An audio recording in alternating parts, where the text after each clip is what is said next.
Time. Time is crucial in game development.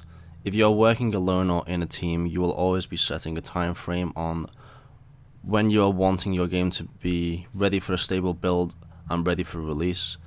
Today I'm going to be providing my knowledge and my time developing a game which is still very much in an early stage but is progressing at a steady pace. In this video you will see all my work which I have done and is ready to be used in the game at release. The level of detail that I have put into this game is what led me to gain an award in November. I started game development when I was younger, doing lower quality games in different programs, and a year ago I decided to use Unreal Engine, which provided me the opportunity to create a AAA title which hopefully will change people's opinions on open world survival games. Currently there is a very bad name for survival games, and I just want to change people's opinions on why people should still play open world survival games, so I'm going to be listening to people's opinions, what should be added to the games. In that year time I have been learning and developing at the same time because I'm not an expert at game development. I just love the design process and the opportunity to make people happy and people's adrenaline's pump in what will be an intensive game to play.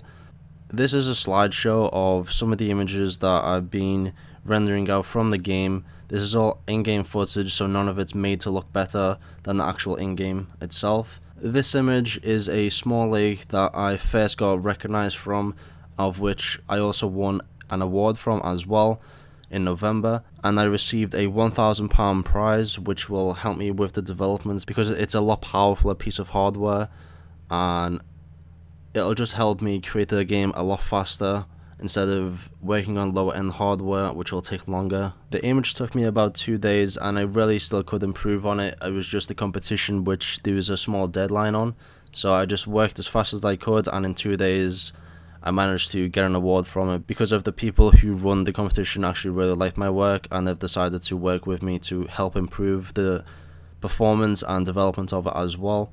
I'm thankful to the company who started the competition, and it's a nice feeling that something I have spent a lot of time with is starting to be recognized and rewarded. Animation is vital because you need the animations to look precise and realistic so there's no bugs or mesh problems. So for instance, you don't want the leg to be moving the wrong way or the head to be moving the wrong way or anything going inside of each other, so you need to spend a lot of time on animation and make sure that it's perfect, because when people are walking around and you can see animals that aren't running properly or aren't walking properly or just doesn't look right, they're not going to like it, they're going to leave a bad review, and everyone else is going to think, oh, this is a terrible game, let's not buy it or let's not play it.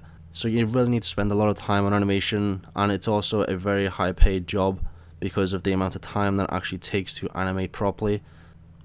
I've spent a lot of time creating and modeling this rabbit because, for one, it's going to be in the trailer of the game, and two, I really want to spend a lot of time creating each individual animation and asset that I do in the game so that people really like the look of it, and also they don't think, oh, this might just be looking good for the trailer. I want them to also realize that this is actually in-game footage. Lighting is a main factor that will help give the realistic feel. I created a dynamic day and night cycle which is quite hard to put together because of the code behind it. If there is a problem inside of the code, it won't work correct. So if you want a 24-hour cycle, you have to make sure that you've got every piece of lighting curve that you want in that 24 hours, so it goes from day to night and then it goes from night to day. Blueprint scripting is what makes things tick. It's fairly easy to do. Everything's there for you, like all the components are there.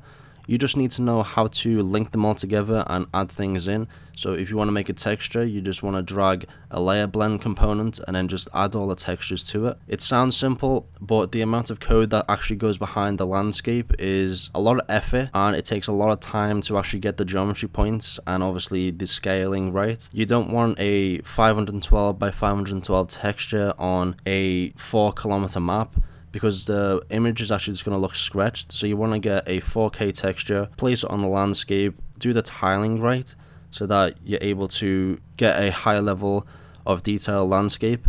I hope you've enjoyed this video on why it takes a lot of time to actually develop a game and my experience on actually developing a game myself. Thank you for watching. Goodbye.